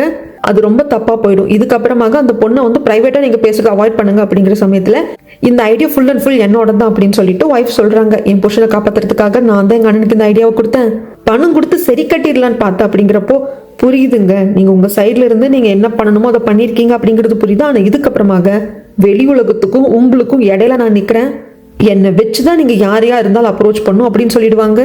அடுத்த நாள் பிரதர் பயங்கர கோவமா லா ஃபிர்முக்கு வராங்க. இப்போ இந்த மேனேஜரோட கேஸை எடுத்து நடத்துகிற லாயர் வேற யாருமே இல்லைங்க. எந்த லாயர் கிட்ட ஜூனியரா பிராக்டிஸ் பண்ணிட்டு இருந்தாங்களோ அந்த சீனியர் இந்த கேஸ் எடுத்திருக்காங்க. இது பிரதருக்கு தெரிய வந்ததும், நீங்க பண்றது கொஞ்சம் கூட சரி கிடையாது, நல்லது நீதி நேர்மை நியாயம் இப்படிதான் வாதாடணும்னு சொல்லி கொடுத்துட்டு கடைசியில் அவனுக்கு போய் வாதாட போறீங்க அப்படிங்கிறப்போ, இதை பாருப்பா, சட்டம் அப்படிங்கிறது எல்லாருக்கும் சமம் தான், யார் மேல குற்றம் அப்படிங்கறதெல்லாம் சட்டத்தை முன்னாடி தான் பார்க்கணுமே தவிர்த்து இந்த கேஸ் எடுத்துக்கணும் எடுத்துக்க கூடாது அப்படிங்கிற மாதிரி எந்த ரெஸ்ட்ரிக்ஷனும் கிடையாது. நீ உங்க அக்காவுக்கு ஆதரவா ஆஜராகிற அப்படின்னா தொழில் தர்மத்துக்கு கட்டுப்பட்டு நான் மேனேஜருக்கு ஆதரவா ஆஜராக போறேன், மேனேஜர் தப்பு பண்ணியிருந்தார் அப்படின்னா அவர் தண்டனை அனுபவிப்பார், நான் கேஸ்ல தோக்க போறேன். அவ்வளவுதானே அப்படின்னு சொல்லிடுவாங்க. பட் இருந்தாலும் இதை வந்து அக்செப்ட் பண்ணிக்க முடியல பிரதரால. நீங்க இப்படி பண்ணிருக்க கூடாது, என் அக்கா இதுல இன்வால்வ் ஆயிருக்கான்னு தெரிஞ்சிருந்தும், என் அக்கா பட்ட கஷ்டம் தெரிஞ்சிருந்தும் நீங்க அந்த மேனேஜருக்கு ஆதரவா போயிருக்க கூடாது அப்படின்னு சொல்லிட்டு ஆதங்கப்பட்டுட்டு 2 வாரத்தை திட்டிட்டு வந்துருவாரு. அதுக்கப்புறமாக நம்ம ஹீரோவோட கராஜ் தான் காட்டுறாங்க. அவங்க ஃப்ரெண்ட்ஸ் வராரு பாக்குறதுக்கு. இவர் வேற யாரும் இல்லைங்க, ஒரு வாட்டி நம்ம ஹீரோயினுக்கு கூட வேலைக்காக சொல்லியிருப்பாங்க இல்லையா, அவர் தான். நம்ம ஃப்ரெண்ட்ஸ் எல்லாருமே இன்னைக்கு மீட்டப் பண்றதாக இருக்கு, நீ வரியா அப்படின்னு சொல்லிட்டு ஹீரோ அங்க கூப்பிட்டு போறாங்க. இந்த பக்கம் ஹீரோயின் வெளியே போயிட்டு அப்பார்ட்மெண்ட்டுக்கு வர்றப்போ அந்த இடத்துல மேனேஜரோட ஒய்ஃப் வெயிட் பண்ணிட்டு இருக்கா. நான் உனக்காக தான் காத்துட்டு இருந்தேன் அப்படிங்கிறப்ப இதை பாருங்க, என்ன நீங்க பாக்குறது பேசுறது வேஸ்ட்டு. நீங்க கெஞ்சி கேட்டாலும் என்ன பண்ணாலும் சரி, பணத்தை கோடி கோடியா கொடுத்தாலும் சரி, நான் கேஸை வாபஸ் வாங்க மாட்டேன், டைம் வேஸ்ட் பண்ணாதீங்க, நீங்க போகலாம் அப்படிங்கிறப்போ இல்ல லாஸ்ட் வாட்டி நடந்ததுக்கு நான் ப்ராப்பரா உங்ககிட்ட மன்னிப்பு கேட்கணும்னு நினைக்கிறேன், அதுக்கு கொஞ்சம் அவகாசம் கூடயுமா அப்படிங்கிறப்போ சரி இந்த லேடி என்னதான் பேசுறா அப்படின்ட்டு கேட்கலான்னு சொல்லிட்டு பக்கத்துல இருக்கிற ஒரு காஃபி ஷாப் மாதிரியான இடத்துக்கு வந்து உட்காந்து பேசிட்டு இருக்காங்க. அந்த ஒய்ஃப் வந்துட்டு சொல்லுவா, இந்த மாதிரி உன் ஃபேமிலியில இன்னார் இதெல்லாம் பண்றாங்க, உங்க அப்பா வந்து ரிட்டையர்மெண்ட் வாங்கிட்டாரு, உங்க அம்மா ஒரு சின்னதா டிஃபன் கடை வச்சிருக்காங்க, உன் தம்பி லாயரா பிராக்டிஸ் பண்ணிட்டு இருக்காங்க, ஃபினான்ஷியலா ஸ்ட்ரகிள் பண்ற ஃபேமிலின்னு ஆரம்பிக்கிறப்போ இப்போ என்ன சொல்ல வரீங்கன்னு ஹீரோயின் கேட்கறதுக்கு இல்லை நான் சொல்றது முழுசா கேளு, எனக்கு 25 வயசுல கல்யாணம் ஆச்சு, பல காரணங்களால என்னால் குழந்தை பெற்றுக்க முடியல, ரொம்ப படாத பாடுபட்டேன், என்னோட 28 வயசுல IVF மூலியமாக தான் நான் என் குழந்தைய பெற்றெடுத்தேன், ஒரு பெண் குழந்தை அப்படின்னு சொல்லிட்டு ஃபோட்டோஸ் எல்லாம் காட்டுவாங்க. இது என் பொண்ணு 1 வயசா இருந்தப்போ, 5 வயசா இருந்தப்போ, 6 வயசா இருந்தப்போன்னு காட்டுவாங்க. ஹீரோயின் இது எதையும் பார்க்காம அப்படி இப்படின்னு திரும்பிட்டு இருக்கிறப்போ இந்த ஒய்ஃபுக்கு வந்து புரிஞ்சிருது, இதெல்லாம் நான் ஏன் உங்ககிட்ட சொல்றேன் அப்படின்னா, என் பொண்ணு நல்லா பியானோ வாசிப்பா, நிறைய ட்ராஃபியெல்லாம் வின் பண்ணியிருக்கா, ரொம்ப நல்லா வர வேண்டிய பொண்ணு, அவளுக்குன்னு பிரைட் ஃபியூச்சர் இருக்கு, அவங்க அப்பா இந்த மாதிரி ரேப் கேஸ்ல மாட்டியிருக்கான் அப்படிங்கிறப்போ அவளோட கூட படிக்கிற பொண்ணுங்க, டீச்சர்ஸ், இந்த சமுதாயம் எல்லாம் அவளை பார்த்து கிண்டல் பண்ணும், கேலி பண்ணும், மார்க் பண்ணும், அவன் ஃபியூச்சரே நாசமாயிடாது, அந்த குழந்தையோட மனசு ரொம்ப வெந்து போயிடாது, அதுக்காக வந்து கேஸை வாபஸ் வாங்கிக்கோமா அப்படின்னு சொல்லிட்டு பண ரீதியா இல்லாம எமோஷனலா பேசுறாங்க. இது எல்லாத்தையும் கேட்குற ஹீரோயின் வந்துட்டு, அப்போ உங்க புருஷன் என்ன ரேப் பண்ணாரு அப்படிங்கறத ஒத்துக்கிறீங்க, ஆனா அன்னைக்கு கம்பெனிக்கு வந்தப்போ ஏதோ உங்க புருஷன் தர்மசீலர் மாதிரி பேசுனீங்க, சரி இப்போ நீங்க நடந்துக்கிறதெல்லாம் பார்த்தா என்னமோ இது ஃபர்ஸ்ட் வாட்டி கிடையாது போல இருக்கே, என்ன மாதிரி பல பெண்கள் கிட்ட உங்க புருஷன் விளாண்டுருப்பார் போல இருக்கு, அவங்க கிட்ட எல்லாம் இப்படிதான் போய் கெஞ்சி கெஞ்சி கூத்தாடி இருப்பீங்க போல இருக்கு, பார்த்தா அப்படிதான் தெரியுது, சரி உங்க பொண்ணுக்கு பிரைட் ஃபியூச்சர் இருக்கு, அவ வாழணும், அவ பியானோ கத்துக்கிட்டு இருக்கா, நிறைய ட்ராஃபி வின் பண்ணியிருக்கா அப்படிங்கிறீங்கள, நானும் என் அம்மா அப்பாவுக்கு குழந்தைதான், என் வாழ்க்கை நாசமா போன பரவாயில்லையா, ஏன் என்கிட்ட பணம் காசு இல்லை, சமுதாயத்தில் நாங்கள் அந்தஸ்தா இல்லை அப்படிங்கிறதுக்காக எனக்கு என்ன வேணா நடந்தா பரவாயில்லையா, எங்களுக்கெல்லாம் பேரு மானம் மரியாதையெல்லாம் ஒன்றும் இல்லையா, என்னை பார்த்தா உங்களுக்கு எப்படி தெரியுது அப்படிங்கிறப்போ இதை பாருமா, உன் கண்டிஷன்ஸ் என்னன்னு சொல்லு, நான் வந்து அதை எடுத்துக்கிறேன், நான் நிறைவேற்றி வைக்கிறேன், ப்ளீஸ் சொல்லு அப்படிங்கிறதுக்கு இதை பாருங்க, என் கண்டிஷன் ஒண்ணுதான், உங்க புருஷன் என்கிட்ட தப்பா நடந்துக்கிட்டான், அதான் அவன் ஒத்துக்கணும், பகிரங்கமா என்கிட்ட மன்னிப்பு கேட்கணும், கோர்ட்ல ஒத்துக்கணும், ஜெயிலுக்கு போய் தண்டனை அனுபவிக்கட்டும், இதுதான் எனக்கு வேணும், இதை ஃபுல்ஃபில் பண்ண முடிஞ்சா ஓகே அப்படிங்கிற சமயத்துல என்ன பேசிட்டு இருக்க, நீ பண்றதுனால இன்னசென்ட்டான என் குழந்தை பாதிக்கப்படுது, அந்த குழந்தை பாதிப்படைய செய்யணும், அதை பத்தி நீ யோசிக்கலாம்ல, எதுக்கு கேஸ் அதுதான் போயிட்டு என் குழந்தையோட ஃபியூச்சர் அப்படிங்கிறதுக்கு, இப்போ குழந்தை பத்தி எங்கிட்ட கத்துறதுக்கு உங்க புருஷன் கிட்ட சொல்லியிருக்கலாமே, நம்மளுக்கு ஒரு பொம்பளை புள்ள இருக்கு, அதே மாதிரி எல்லா பொம்பளை புள்ளையும் பாருங்க மரியாதையை நடத்துங்கன்னு சொல்லியிருந்திருக்கலாம் இல்லையா, அது முடியல, என்கிட்ட பேச வந்துட்டீங்க, நான் குடிச்ச காஃபிக்கான காசுன்னு சொல்லி வச்சுட்டு எழுந்திருக்கிறப்போ கடைசி ஸ்டேஜுக்கே இந்த ஒய்ஃப் வந்து போயிடுவா, முட்டி போட்டு மன்னிப்பு கேட்பா, ப்ளீஸ் தயவு செஞ்சு விட்டுரு, தயவு செஞ்சு நான் கெஞ்சி கேட்டுக்கிறேன், என் குழந்தைக்காக கேட்டுக்கிறேன், என் குழந்தைக்காக விட்டுரு, இந்த பச்சை மண்ணோட முகத்தை பார்த்து கூட உன் மனசாரங்களா அப்படிங்கிறப்போ ஹீரோயின் திரும்பி, ஒருவேளை நான் உங்க பொண்ணா இருந்திருந்தா, உங்க பொண்ணுக்கு எனக்கு நடந்திருந்தா என்ன பண்ணிருப்பீங்க, போனா போகுது விடுமான்னு சொல்லியிருப்பீங்களா, மாட்டீங்கல்ல, அப்போ அது என்ன ஆன்சரோ அந்த ஆன்சர் தான் என்னோட ஆன்சர் அப்படின்னு சொல்லிட்டு வந்துருவாங்க. அதுக்கப்புறம் ஹீரோவை தான் காட்டுவாங்க, அவர் கார்ல ஸ்பீடா வந்துட்டு இருப்பாங்க, நம்ம ஹீரோயினுக்கு கால் பண்ணிட்டு எங்க இருக்க அப்படின்னு கேட்கறதுக்கு வீட்டுக்கு போயிட்டு இருக்கேன், சரி நான் உடனே வரேன் அப்படின்னு சொல்லுவாங்க. இவர் ஏன் இவ்வளோ வந்து ஸ்பீடா வராரு அப்படின்னா, கடைசியா ஃப்ரெண்ட்ஸ் கூட மீட்டப்க்கு போயிருப்பாங்க இல்லையா, இவங்க எல்லாம் வந்து ஒன்னா வளர்ந்தவங்க, நம்ம ஹீரோவோட தாத்தா கூட இவங்க எல்லாருக்கும் தெரியும், நாமெல்லாம் ஒன்னா பிறக்கல அப்படின்னாலும் நம்ம எல்லாம் அண்ணன் தம்பிங்க மாதிரி தான், உன் ஒய்ஃபுக்கான பிரச்சனை நாங்கள் எல்லாருமே கேள்விப்பட்டோம்டா, நீ எதுக்கும் கவலைப்படாத, நாங்கள் கூட இருக்கோம், ஏதாவது பிரச்சனை அப்படின்னா நீ உடனே எங்களை காண்டாக்ட் பண்ண, உனக்கு நாங்கள் எப்பவுமே உறுதுணையா இருப்போம் அப்படின்னு சொல்லியிருப்பாங்க. இது எல்லாத்தையும் வந்து கேட்டதுக்கு அப்புறமாக என்ன நடந்ததுன்னு தெரியல, அதுக்கப்புறம் தான் கொஞ்சம் சீரியஸ் ஆயிட்டாருங்க. உடனே கரெக்டாக வீட்டுக்கு வருவாங்க, அப்போதான் ஹீரோயினும் அப்பார்ட்மெண்ட்குள்ள போகிற ஸ்டேஜ், காரை நிறுத்திட்டு வந்தவர் ஹீரோயினை ரொம்ப டைட்டாக ஹக் பண்ணிக்கிட்டு, நீ இதுக்கு முன்னாடி ரொம்ப கஷ்டப்பட்டிருக்கியா, உன் லைஃப்ல பயங்கரமான கஷ்டத்தை இதுக்கு முன்னாடி அனுபவிச்சிருக்கியா அப்படிங்கிறப்போ நம்ம ஹீரோயினும் அனுபவிச்சிருக்கேன், ஆனா நீ கஷ்டப்பட்டிருக்கியா அப்படின்னு சொல்லிட்டு நீ என்கிட்ட கேட்டதும் அதெல்லாம் எனக்கு ஒரு கஷ்டமாவே தெரியல, லைஃப் ரொம்ப ஈஸியா இருக்கிற மாதிரி தெரியுது அப்படின்னு ஹீரோவை பார்த்து சொல்லுவாங்க. ஹீரோ வந்துட்டு இதுக்கப்புறம் என்ன நடந்தாலும் சரி நம்ம 2 பேரும் ஒன்னா தான் இருக்கணும் அப்படின்ட்டு 2 பேரும் வீட்டுக்குள்ள ஒன்னா போவாங்க. எங்க சீனை அப்படியே கட் பண்ணா இவங்க தம்பியும் வந்துட்டு யுவியும் தான் கட்டுவாங்க. 2 பேரும் உட்காந்து சாப்பிட்டு இருப்பாங்க. யுவி கேட்பா, என்னது திடீர்னு எனக்கு ட்ரீட் எல்லாம் வைக்கிற போனஸ் கினஸ் கிடைச்சிருக்கா அப்படிங்கிறப்போ, இல்லை யுவி, நான் இதுக்கப்புறம் இந்த லா ஃபிலிம்ல ப்ராக்டிஸ் பண்ண போறது கிடையாது. அக்காவோட கேஸ் தான் எடுத்து பார்க்க போறேன். ஏன்னா என்னோட சீனியர் தான் மேனேஜருக்கு ஆதரவா வந்து ஆஜராக போறாங்க அப்படிங்கிறப்போ, இதை பாரு, இதுக்காக நீ எதுக்கும் யோசிக்காது, நான் எப்பவும் உன் கூட தான் இருப்பேன், தைரியமா இரு அப்படின்னு சொல்றாங்க. இங்க அடுத்த நாள் நம்ம ஹீரோவையும் ஹீரோயினையும் தான் காட்டுறாங்க. வெளியே கிளம்பலாம் அப்படின்ட்டு வெளியே வந்தா இவங்க வீட்டு செவத்துல அசிங்கமா ஹீரோயினை பத்தி எழுதி வச்சிருக்காங்க. அதை பார்த்துட்டு என்ன பண்றதுன்னே தெரியல. ஹீரோயின் கிட்ட வந்து உடனே வீட்டுக்குள்ள வந்ததும் ஹீரோ சொல்வாரு, பாரு இதெல்லாம் ஒன்றும் இல்லை, நீ எதையும் பார்க்கல, புரிஞ்சுதா அப்படின்னு சொல்லிட்டு பயங்கரமா தைரியம் கொடுப்பாங்க. ஆனா இங்க இவங்களோட பிளாட்டுக்கு முன்னாடி மட்டும் எழுதலைங்க, இந்த ஹோல் அபார்ட்மெண்ட்டுக்கு முன்னாடி ஒரு செக்யூரிட்டி ரூம் மாதிரி பெருசா இருக்கும், அங்கேயும் தப்பா எழுதி வச்சிருக்காங்க. நம்ம ஹீரோவோட கராஜ் முன்னாடி எழுதி வச்சிருக்காங்க. நிறைய பேர் அது கூட்டமா நின்று பாக்குறாங்க. இதெல்லாத்தையும் அழிக்கிறதுக்கு முயற்சி பண்றாங்க. இதெல்லாம் கொஞ்சம் ஆன்லைன்லயும் பரவுது. ஹீரோயினுக்கும் கொஞ்சம் மெசேஜஸ் வருது. அண்ட் தென் சோஷியல் மீடியாலையும் ஹீரோயினை பத்தி தப்பா பேச ஆரம்பிக்கிறாங்க. சப்போர்ட் பண்றவங்களும் இருக்காங்க, தப்பா பேசுறவங்களும் இருக்காங்க. இப்படி அந்த பெயிண்டிங்ல எழுதுனது எல்லாத்தையும் கிளியர் பண்ணிட்டாங்க. அதுக்கப்புறமா கூட ஹீரோ வீட்டுக்குள்ள இருக்கிறப்போ, டேய் எல்லா இடத்துலயும் நல்லா எழுதுங்கடா அப்படிங்கிற மாதிரி சவுண்டு வெளியே கேக்குது. சடார்னு கதவை திறந்து அடிக்கலான்னு போறப்போ 2 பேர் ஓடுறாங்க. அவங்களை இவர் தொடத்திட்டு போக பின்னுக்கவே ஹீரோயினும் வந்து ஹெல்ப் பண்றாங்க. அதுக்கப்புறம் இந்த அபார்ட்மெண்ட்ல இருக்கிறவங்க அதை திருடங்க தான் நினைச்சிட்டு வந்துட்டு அடிக்கவும் செய்யறாங்க. இதை இப்படி விடக்கூடாது அப்படின்னு சொல்லிட்டு அடுத்த நாள் ஹீரோயின் வந்துட்டு போலீஸ் ஸ்டேஷன் போயிட்டு லேடி போலீஸ் கிட்ட, நம்ம ஹீரோயின் அடுத்த நாள் போலீஸ் ஸ்டேஷனுக்கு வந்து இவங்களுக்கு நிறைய கமெண்ட்ஸ் எல்லாம் வருது இல்லையா, சோஷியல் மீடியால இவங்களை பத்தின போஸ்ட் எல்லாம் வருது, அதுக்கு நிறைய பேர் கமெண்ட்ஸ் எல்லாம் போடுறாங்க இல்லையா, அதெல்லாத்தையும் கொண்டு வந்து லேடி போலீஸ் கிட்டையும் காட்டுறாங்க, போலீஸ் கிட்டையும் காட்டுறாங்க. அவங்க இது எல்லாத்தையும் நாங்க பாத்துக்கிறோம், எந்த ஐடியிலேருந்து வருது அப்படிங்கிறது எல்லாத்தையும் பார்த்துக்கலாம். ஆனால் எனக்கு தெரிஞ்ச பொதுவாக இந்த ஐடியாவில் யாரோ ஒருத்தவங்க தான் கிரியேட் பண்ணியிருப்பாங்க, மற்றது எல்லாமே ஃபேக் தான், இந்த மாதிரி நடக்கக்கூடியதை நாங்கள் பார்த்துக்குறோம் அப்படின்னு சொல்லிட்டு அனுப்பிச்சிருப்பாங்க. இங்கே நம்ம ஹீரோவோட கராஜ் தான் காட்டுறாங்க. 2 ஆஃபீஸர் வராங்க. நாங்கள் மார்க்கெட்டிங் ரெகுலேஷன் பீரோலேருந்து வரோம், நீங்கள் இங்கே யூஸ் பண்ணுற காருக்கு அந்த டயரு மெட்டீரியல்ஸ் எல்லாம் யூஸ் பண்ணுவீங்க இல்லையா, அதெல்லாம் நல்ல குவாலிட்டியிலேன்னு எங்களுக்கு கம்ப்ளைண்ட் வந்திருக்கு, நாங்கள் கொஞ்சம் பார்க்கலாமா அப்படின்னு சொல்லிட்டு செக் பண்ணுறாங்க. ஆனால் அந்த மாதிரி எல்லாம் எந்த இதுவும் இல்லை, எல்லாம் ப்ராப்பரான குவாலிட்டியோட கரெக்டாக தான் நம்ம ஹீரோ பண்ணிட்டு இருக்காரு. அதுக்கப்புறம் வெளியே வந்துட்டு சொல்றாங்க, யாரோ எங்களுக்கு போய் கம்ப்ளைண்ட் கொடுத்துட்டாங்க போல இருக்கு அப்படின்னு சொல்லிட்டு சாரியும் கெட்டி இவங்க அங்கிருந்து போயிடுவாங்க. அசிஸ்டன்ட்டுக்கு புரிஞ்சு போச்சு, அண்ணா யாரோ நம்மளுக்கு குடைச்சல் கொடுக்குறாங்க. ஆமாண்டா அது எனக்கும் தெரியுது அப்படின்னு ஹீரோ சொல்றாங்க. இப்படிலாம் நம்ம இதை யோசிச்சுக்கிட்டு பேசிட்டு இருக்க முடியாது, எது வரைக்கும் போகுதுன்னு பார்ப்போம்டா, எல்லாத்துக்கும் நம்ம தைரியமா இருக்கணும், வா எல்லாத்தையும் க்ளீன் பண்ணலாம் அப்படின்னு சொல்லிட்டு இவங்க டெய்லியும் கராஜ் ஓப்பன் பண்றப்போ அந்த பெயிண்ட்ல தப்பு எழுதிருப்பாங்க இல்லையா, அதை க்ளீன் பண்ணதுக்கு அப்புறமாக மறுபடியும் அடுத்த நாள் வந்து எழுதி வச்சிருவானுங்க. இப்போ எகைன் அதெல்லாம் க்ளீன் பண்ணிட்டு இருக்கப்போ ஹீரோயின் வந்து கால் பண்றாங்க, நீங்க ஒர்க் எல்லாம் முடிச்சிட்டீங்கன்னா சீக்கிரம் வீட்டுக்கு வாங்க, நான் உங்களுக்காக ஃபிஷ் எல்லாம் வாங்கியிருக்கேன் அப்படின்னு சொல்லிட்டு இருக்கிறப்போ அந்த டைம்ல ஒருத்தர் ஸ்கூட்டர்ல வருவான். அவன் நம்ம ஹீரோயினை ஒரு மாதிரி தப்பா டச் பண்ணிடுவான். ஹீரோயின் வந்து ஏய் அப்படிங்கிற மாதிரி ஆயிடுவாங்க. நம்ம ஹீரோ லைன்ல தானே இருக்காங்க, என்னாச்சு ஏதாச்சுன்னு கேட்கறதுக்கு, இல்லைங்க லைட்டா கால் வந்து தடுக்கி விட்டுருச்சு, சுதாரிச்சுக்கிட்டேன், ஒன்றும் பிரச்சனை இல்லை, நான் ஃபோனை வச்சுடுறேங்க, நீங்க வீட்டுக்கு வாங்க அப்படின்னு சொல்லி கட் பண்ணிடுவாங்க. இவங்களுக்கு அப்படி உடம்புல ஒரு மாதிரி ஆயிடும். நம்ம ஹீரோ கிட்ட இதை பத்தி எதுவுமே சொல்ல மாட்டாங்க. அதுக்கப்புறம் ஹீரோ வீட்டுக்கு வருவாங்க.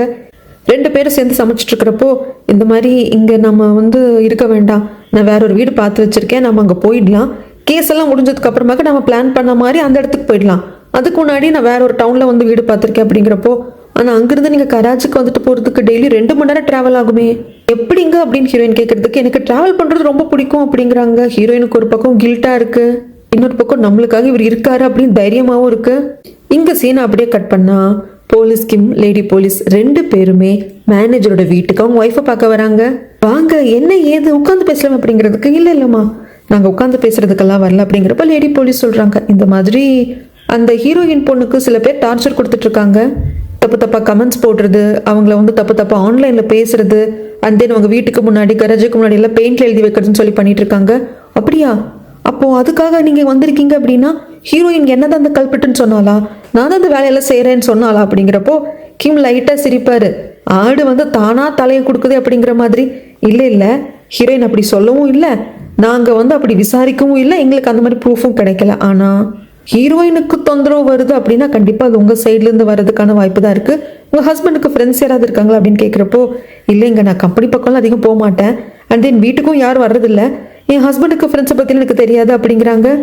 இதை பாருங்க, உங்க பிரதரோட கம்பெனில தான் உங்க ஹஸ்பண்ட் மேனேஜரா ஒர்க் பண்ணிட்டு இருக்காங்க, உங்க ஹஸ்பண்டுக்கு ஃப்ரெண்ட்ஸ் எல்லாம் இல்லைங்கிறீங்க, தெரியாதுங்கிறீங்க. சரி அதெல்லாம் ஒரு பக்கம் இருக்கட்டும், ஃப்ரெண்ட்ஸை பத்தி விசாரிக்கிறதுக்கு நாங்க வரல. ஆனா இப்போ வந்து கேஸ் வந்து கோர்ட்ல இருக்கு, ஹீரோயினோட வீட்டில் போய் தப்பா எழுதி வைக்கிறது, ஹீரோயினை தப்பா பேசுறது, அவங்கள தப்பா நடத்துறது, அவங்கள ஒரு மாதிரி த்ரெட்டனிங் டார்ச்சர் பண்றது, இது எல்லாமே தப்பு.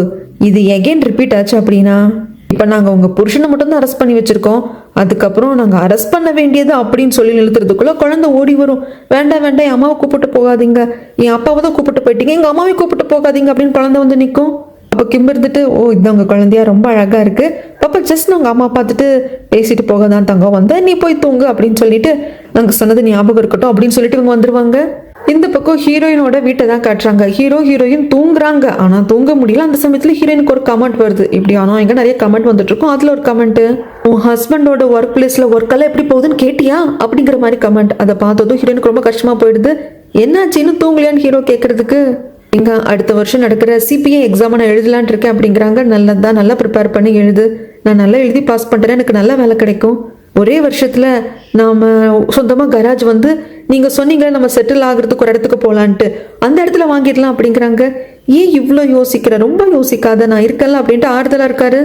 இங்கே இந்த ரியல் எஸ்டேட் கம்பெனி தான் காட்டுறாங்க. யுவியை வச்சு கொஞ்சம் கார்னர் பண்ணலாம் அப்படின்னு சொல்லிட்டு அந்த பாஸும் இருக்காங்க. யுவியை கூப்பிட்டு டிஎல் தான் பேசுகிறாங்க. இந்த மாதிரி உன் ஃப்ரெண்டுக்கு நீ ஹீரோயினுக்கு எடுத்து சொல்லேன், இது இப்படி அதாவது அப்படி, உனக்கு எவ்வளோ காசு வேணாலும் வாங்கிக்கோ, ப்ரொமோஷன்லாம் கூட கிடைக்கும் அப்படிங்கிறதுக்கு, எனக்கு இந்த வேலையா வேண்டாம் அப்படின்னு சொல்லிட்டு ரிசைன் பண்ணிட்டு போயிடுவா.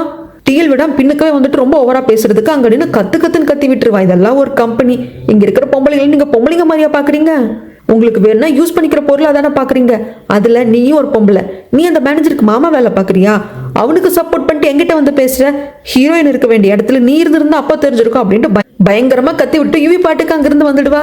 அதுக்கு முன்னாடி என்னோட வாய்ஸ் ஓவர் நரேஷன் ஸ்டோரியெல்லாம் பிடிச்சிருந்தா லைக் பண்ணிட்டு பாருங்க. அப்படியே உங்க ஃப்ரெண்ட் அண்ட் ஃபேமிலி கூட ஷேர் பண்ணிக்கோங்க. இது வரைக்கும் யாராவது சப்ஸ்கிரைப் பண்ணா பார்த்துட்டு இருந்தீங்கன்னா மறக்காம சப்ஸ்கிரைப் பண்ணிக்கோங்க.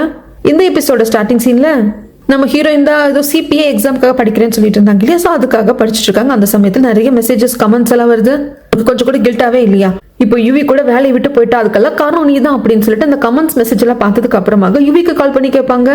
யுவி இருந்துட்டு, நீ எதுக்கு இதுக்கெல்லாம் போய் ஃபீல் பண்ணிட்டு இருக்க அப்படிங்கிறப்ப, இல்லை என்ன அதுன்னு உனக்கு வேலை போச்சு, இதெல்லாம் நடக்காம இருந்திருந்தா நீ வந்து எக்ஸ்பீரியன்ஸ் ஆன பொண்ணு, அங்கே நல்லா வேலை செஞ்சேன், இந்த ஃபீல்டில் உனக்கு நல்ல டேலண்ட் இருக்கு அப்படிங்கிறதுக்கு, இதை பாரு அவனுக்கிட்ட வேலை செய்யவே கூடாதுன்னு நான் நினைச்சேன், ஆனா உனக்கு இப்படி நடந்ததுக்கு அப்புறமாவும் அந்த கம்பெனில நான் இருக்கிறதுக்கு ஒரே காரணம், ஏதாவது ஒரு வகையில என்னால உனக்கு ஹெல்ப் பண்ண முடியுமான்னு சொல்லிட்டு தான் கடைசியில என்ன வச்சு உன்னை கார்னர் பண்றப்ப நான் அப்படி பார்த்துட்டு இருப்பேன், அதனால நீ என்ன நினைச்சது கவலைப்படாத, இதெல்லாம் உன்னாலதான் அப்படின்னு சொல்லிட்டு பிளேம் எடுத்துக்காது அப்படின்னு சொல்லிட்டு யுவி சொல்லுவாங்க. ஆனா யுவிக்கு அழுகழுகையாத வரும். யுவிக்கு அந்த கம்பெனில எக்ஸ்பீரியன்ஸும் இருக்கு, சடார்னு வேலை விட்டு வந்தது இன்னொரு வேலை தேடணும், அது அழுகழுகையா வந்தாலும் மனசை திடப்படுத்திக்கிட்டு, பாரு இதை விட பெட்டரான ஜாப் எனக்கு கிடைக்கும், நீ அழாத அப்படின்னு சொல்லிட்டு போனை வச்சுடுவாங்க. ஆனா ஹீரோயினுக்கு ரொம்ப கஷ்டமா இருக்கும். ஹீரோ வந்து என்ன எதுன்னு கேட்கறதுக்கு ஹீரோ கிட்டையும் எல்லாம் சொல்லுவாங்க. அதுக்கப்புறம் உடனே போலீஸ் ஸ்டேஷனுக்கு போயிட்டு இவங்களுக்கு அந்த கம்பெனியில் கூப்பிட்டு ஹீரோயினுக்கு பணம் கொடுத்து பேரம் பேசியிருப்பாங்க இல்லையா, அது இவங்க ரெக்கார்ட் பண்ணியிருப்பாங்க இல்லையா, அது கொடுக்குறாங்க. இது எல்லாத்தையுமே போலீஸ் ஸ்கீம் லேடி போலீஸ் எல்லாம் கேட்டுக்கிறாங்க. இதையே ஃபர்ஸ்டே கிட்ட கொண்டு கொடுக்கல அப்படிங்கிறதுக்கு, இல்லை நான் தேவையில்லாமல் அவங்க எல்லாரும் இழுக்க விரும்பல, எனக்கும் மேனேஜருக்கும் தான் பிரச்சனை, மேனேஜரோட ஒய்ஃப் வந்து அவங்க குழந்தைக்காகவும் சமுதாயத்தில் அவங்களுக்கு கெட்ட பேர் வந்துருமே அப்படிங்கிறதுக்காகவும் தான் காப்பாற்றணும்னு நினச்சாங்க, தேவையில்லாமல் அவங்களால இதுக்குள்ள இழுத்து விட வேண்டாமேன்னு பார்த்தேன். ஆனால் இப்போ என் ஃப்ரெண்டு யுவியா இங்கே வேலையை விட்டு தூக்கிட்டாங்க, அது என்ன வச்சு அவளை கார்னர் பண்ணி அவளை வச்சு என்ன சமாதானப்படுத்தலான்னு பார்த்தாங்க, என்னமோ பண்ணியிருக்காங்க, அவள் வேலையை விட்டு வந்துட்டா, என்னை சார்ந்தவங்களுக்கு அந்த கஷ்டம் வர்றப்போ இதுக்கு மேலேயும் இதை வச்சிருக்க வேண்டாம் சொல்லி கொடுக்குறேன் அப்படிங்கிறாங்க. சரி நீங்கள் இப்போ கொடுத்தது வந்து கரெக்டு தான், பட் நீங்கள் முன்னமே கொடுத்துருக்கலாம், எந்த ஒரு பிரச்சனையில நாங்கள் பார்த்துக்குறோம், அவங்க உங்ககிட்ட ப்ரைவேட்டாக கூப்பிட்டு பேரம் பேசுனது ரொம்ப தப்பு, இது ஒரு வகையில் உங்களுக்கு வந்து ஆதரவாக ரொம்பவே இருக்கும் கோர்ட்டில் வந்து நம்ம கேஸ் கொடுக்குறப்போ, அப்போ அவங்க மேலே தப்பு இல்லைன்னு எதுக்கு வந்து அவங்க ப்ரைவேட்டாக உங்ககிட்ட பேரம் பேசணும், பணம் கொடுக்கணும் அப்படின்ட்டு இருக்கீங்க அப்படின்னு சொல்லிட்டு ஹீரோயினை அனுப்பிச்சு வைப்பாங்க. அவங்க 2 பேர் போனதுக்கப்புறம் அதை பார்க்குறப்போ கஷ்டமாக இருக்கும், இவங்க 2 பேருக்கும் இது பயங்கர கஷ்டமாக இருக்க போகுது அப்படின்னு சொல்லிட்டு கிம் சொல்லுவார். அது இந்த லேடி போலீஸுக்கும் புரியுது. திரும்பி பார்த்தா கார் கிட்ட குனிஞ்சு என்னமோ பண்ணிட்டு இருக்காரு, என்னன்னு கேட்கறதுக்கு 2 குட்டி குட்டியான பூ வந்து காரோட டயர் மூலியமா அப்படியே நசுங்கின மாதிரி இருக்கும், அதை பார்த்துட்டு ஒரு மாதிரி இருப்பாரா, ஏன் சார் என்ன யோசிக்கிறீங்க அப்படின்னு லேடி போலீஸ் கேட்கறதுக்கு, அதெல்லாம் ஒன்றும் இல்லம்மா நீ போய் ரிப்போர்ட் ரெடி பண்ண அப்படின்னு சொல்லிட்டு காரை வந்து லைட்டாக நகர்த்துவாரு, அந்த பூ மேலே படாத மாதிரி. ஸோ சிம்பாலிக்கா நம்ம ஹீரோவும் ஹீரோயினும் எவ்வளோ பெரிய அழுத்தத்தில் இருக்காங்க, அதுலேருந்து இவங்க நம்மளால காப்பாற்ற முடியாதா அப்படின்னு சொல்லிட்டு கிம் நினைக்கிறாரு. எங்க சீன் அப்படியே கட் பண்ணா பிரதர் வந்துட்டு யுவியை பார்க்கறதுக்காக போறாங்க. யுவி வந்து வேலை விட்டு வந்துட்டா இல்லையா அதை பத்தியில கேட்குறாங்க. சாரி சொல்றதுக்கு இல்லை, இன்னைக்கு நானும் ஹீரோயினும் தான் வந்துட்டு மேனேஜரோட கார்ல வந்துட்டு இருந்தோம், எனக்கு அவளை தனியாக விட்டுருக்க கூடாது அப்படின்னு அந்த சம்பவம் நடந்ததுக்கு அப்புறமாக அவ்வளோ கில்ட்டா இருக்கு, இப்போதான் எனக்கு கொஞ்சம் மனசு லேசா இருக்கு, நீ எதை நினச்சி கவலைப்படாதேங்கிறாங்க. அதுக்கப்புறம் போலீஸ்க்கும் லேடி போலீஸ் இவங்க 2 பேருமே ஒரு பக்கம் நம்ம ஹீரோயினையும் கூப்பிட்டு விட்டுருக்காங்க, இன்னொரு பக்கம் அந்த அரெஸ்ட் பண்ணியிருக்கிற மேனேஜரோட ஒய்ஃபு, அந்த ஒய்ஃபோட அண்ணா அவர் தான பாஸ் அவரு, அதுக்கப்புறமாக அந்த டிஎல் லேடி எல்லாரையும் கூப்பிட்டு விட்டுருக்காங்க. எதுக்காக பிரைவேட்ல இவங்களுக்கு பணம் கொடுக்குறேன்னு பேரம் பேசுனீங்க, இதுக்கு தேவையில்லாமல் இவங்களை கஷ்டப்படுத்துறீங்க அப்படின்னு சொல்லி கேட்கறதுக்கு, இல்லை நாங்கள் ஃப்ரெண்ட்லியாக தான் கூப்பிட்டோம் அப்படி இப்படின்னு சொல்லிட்டு டிஎல் சமாளிக்க பார்க்குறோம். ஆனால் பாஸுக்கு புரிஞ்சிருச்சு நாம வந்து மாட்டிட்டோம், இதுக்கு மன்னிப்பு கேட்கறது தவிர ஆப்ஷன் கிடையாது அப்படின்னு சொல்லிட்டு இதுக்கப்புறம் உங்களை நாங்கள் தொந்தரவு பண்ண மாட்டோம், மன்னிச்சிருங்க அப்படிங்கிறப்ப நம்ம ஹீரோயின் சொல்லுவாங்க, என்ன மட்டும் கிடையாது, என்ன சார்ந்தவங்களையும் நீங்கள் தொந்தரவு பண்ணக்கூடாது, இதோட நிறுத்திக்கணும் அப்படின்னு சொல்லிட்டு எழுந்து வந்துடுவாங்க. பின்னாடியே வந்துட்டு இவ கேட்பா மேனேஜரோட ஒய்ஃபு, ஏமா உனக்கு டயர்ட் ஆகலையான்னு கேட்குறப்போ ஹீரோயின் திரும்பி அதே தான் நானும் கேட்குறேன், உங்களுக்கு டயர்ட் ஆகல? சும்மா அடுத்தவங்களை கார்னர் பண்ணுறது, அடுத்தவங்களை ப்ளேம் பண்ணுறது நிறுத்துங்க, நீங்கள் என்ன பண்ணுறீங்கிறத நீங்கள் ஃபஸ்ட்டு பாருங்க அப்படிங்கிறாங்க. ஆனால் ஹீரோயினுக்கும் அவங்க ஹஸ்பண்டுக்கும் நடக்கிற அந்த விஷயங்கள் நடந்துகிட்டு தான் இருக்குது. அந்த அப்பார்ட்மெண்ட் முன்னாடி தப்பாக எழுதி வைக்கிறது அப்படிங்கிறது நடந்துட்டு தான் இருக்குது. இங்கே மாஸ்க் எல்லாம் போட்டுக்கிட்டு அதை க்ளீன் பண்ணிகிட்டே இருப்பாங்க. எப்போவுமே அங்கே போகிறவங்க வரவங்களும் கூட்டம்னு பார்த்துட்டு தான் இருப்பாங்க. எப்பவுமே சொல்லுவாங்க இல்லைங்களா, பொய்யை நம்புறதுக்கு 1000 பேர் இருந்தாலும் உண்மையை நம்புறதுக்கு ஒருத்தர் 2 பேராது இருக்க மாட்டாங்களா அப்படின்னு சொல்லுவாங்க இல்லையா. அந்த மாதிரி கூட்டத்தில் வேடிக்கை பார்த்துட்டு இருக்கிறவங்க நம்ம ஹீரோவும் ஹீரோயினும் படுற கஷ்டத்தை பார்த்துக்கிட்டு அவங்க க்ளீன் பண்ணுறதுக்கு ஹெல்ப் பண்ண வராங்க. அவங்க எல்லாருக்கும் நம்ம ஹீரோயின் நன்றி சொல்றாங்க. அது சில பேர் வீடியோவும் எடுக்கிறாங்க, இவங்களை எந்த அளவுக்கு கஷ்டப்படுத்துறாங்க பாருங்க, இதெல்லாம் தப்பு தானே அப்படிங்கிற மாதிரி வீடியோவை கூட எடுத்து போஸ்ட் பண்றாங்க. ஹீரோயின் தரப்பு நியாயத்தையும் புரிஞ்சுக்கிறதுக்கு 4 பேர் இருக்காங்க. அதுக்கப்புறமாக ஒரு நாள் திடீர்னு நம்ம ஹீரோயினுக்கு உங்க வீட்டுல இருந்து கால் வருது, நீ உடனே உங்க அம்மா பாக்குறதுக்கு உங்க அம்மா மயக்கம் போட்டு வந்துட்டான்னு சொல்லிட்டு ஹீரோயின் அடிச்சு பிடிச்சு போய் பார்த்தா 2 நாளா அவங்க அம்மா சாப்பிட மாட்டேன்ட்டு இருந்திருக்காங்க. ஏமா இப்படி பண்ற, என்னாச்சு ஏதாச்சு அப்படிங்கிறதுக்கு ஹீரோயினுக்கு என்ன டவுட்னா அந்த மேனேஜர் ஒய்ஃப் மேலதான் டவுட். நம்ம சுத்தி இருக்கிற எல்லாருமே டார்கெட் பண்றா, நம்ம அம்மாக்கு அவ ஃபோன் பண்ணி பேசியிருப்பாளோ அப்படின்னு சொல்லிட்டு அந்த மேனேஜர் ஒய்ஃப்க்கு கால் பண்ணிட்டு, ஏன் நீ தேவையில்லாதெல்லாம் பண்ணிட்டு இருக்க, போலீஸ் மட்டும் தான் பேசி எல்லாத்தையும் முடிச்சுக்கிட்டோம்ல, இதுக்கு இப்படி நான் டார்ச்சர் பண்ற அப்படிங்கிறதுக்கு லூஸ் மாதிரி பேசுறது. இப்ப நீ தான் எனக்கு கால் பண்ணிருக்க அப்படின்ட்டு அவ சொல்றா, இல்ல நீ அம்மாவுக்கு கால் பண்ணிருக்க, என்ன பேசுறேன்னு எனக்கு தெரியல, எங்க அம்மா சாப்பிடாம இருக்காங்க அப்படிங்கிறதுக்கு அதுவும் பஞ்சாயத்து, நான் உங்க அம்மாக்கெல்லாம் கால் பண்ணல, சும்மா நோயின்னு இருக்காது, தேவையில்லாம என்கிட்ட பேசுறதுன்னு சொல்லிட்டு காலை கட் பண்ணிடுவாங்க. பின்னாடி ஹீரோ வந்துட்டு, தேவையில்லாம நீ எதுக்கு இப்போ அந்த பொம்பளை கிட்ட பேசிட்டு இருக்க, ஃபர்ஸ்ட் நம்ம பார்க்க வேண்டியது அம்மாவை தான் அப்படின்னு சொல்லுவாங்க. எப்படியோ கஷ்டப்பட்டு நம்ம ஹீரோயின் அவங்க அம்மா கிட்ட பேசி சாப்பிட கொடுத்து மருந்து மாதிரியும் கொடுத்துட்டு அவங்க அம்மா கிட்ட தனியா பேசிட்டு இருப்பாங்க. ஏமா நீ என்னை புரிஞ்சுக்க மாட்டேங்கிற, எனக்கு அப்படி ஒரு சம்பவம் நடந்ததுக்கு அப்புறமாக நான் ஒன்றும் எங்கேயோ மயக்கம் போட்டெல்லாம் கிடக்கல, என்னை யாரோ பார்த்து ஆம்புலன்ஸ்ல ஏற்றி விட்டு ஹாஸ்பிட்டலுக்கு வரல, அப்படி யாரும் உன்னை காண்டாக்ட் பண்ணலமா, நான் தெளிவாக தான் இருந்தேன், கோர்ட் வேணும் அப்படின்னு போலீஸ்க்கு கால் பண்ணேன், போலீஸை அங்கிருந்து கூப்பிட்டு ஹாஸ்பிட்டலுக்கு வந்தாங்க, எனக்கு இந்த டெஸ்ட் எடுங்க அப்படின்னு சொன்னதும் நான் தான், என்கிட்ட யாரோ தப்பா நடந்துட்டு இருக்காங்க, அதாவது டெஸ்ட் எடுங்க அப்படின்னு சொல்லிட்டு நான் தான் சொன்னேன், உங்க ஃபேமிலிக்கு கான்டாக்ட் பண்ணணும்னு சொன்னப்போ நான் ஏன் அப்பா நம்பர் கொடுக்கல, ஏன் என் தம்பி நம்பர் கொடுக்கல, ஏன் என் புருஷன் நம்பர் கொடுக்கல, நான் உன் நம்பர் தாம்மா கொடுத்தேன், ஒருவேளை அவங்களாம் என் ஃபோன் எடுத்து கான்டாக்ட் பண்ணியிருந்தாங்க அப்படின்னா நம்ம வீட்டுக்கு வந்திருப்பாங்க, அப்பாவுக்கு தம்பிக்குன்னு அப்படி தகவல் கொடுத்துருப்பாங்க, ஆனால் நானா தான் இது எங்க அம்மாவுக்கு ஃபோன் பண்ணி இன்ஃபார்ம் பண்ணுங்க அப்படின்னு சொன்னேன். அவங்க கேட்டாங்க போலீஸ் சைட்ல இருந்துட்டு உங்க ஃபேமிலிக்கு இன்ஃபார்ம் பண்ணணும்னு கேட்டப்போ நம்பர் கொடுத்தேன்.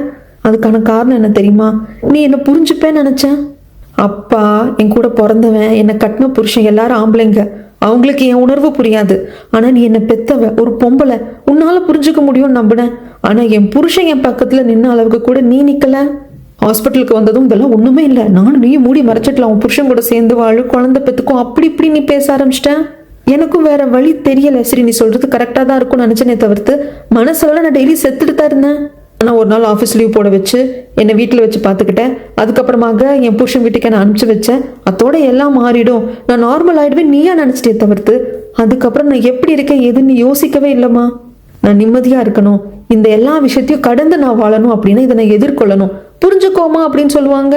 ஆக்சுவலாக அவங்க அம்மாவுக்கு புரியாமல் இல்லை, நல்லா புரியுது, ஆனால் சில வார்த்தைகளை மற்றவங்க பேசுறத பொண்ணு எப்படி எடுத்துப்பா, அது நம்ம குடும்பத்து மேலே எப்படி விழும் அப்படின்னு யோசிக்கிறப்பதான் இவங்களுக்கு பயமா இருக்கு.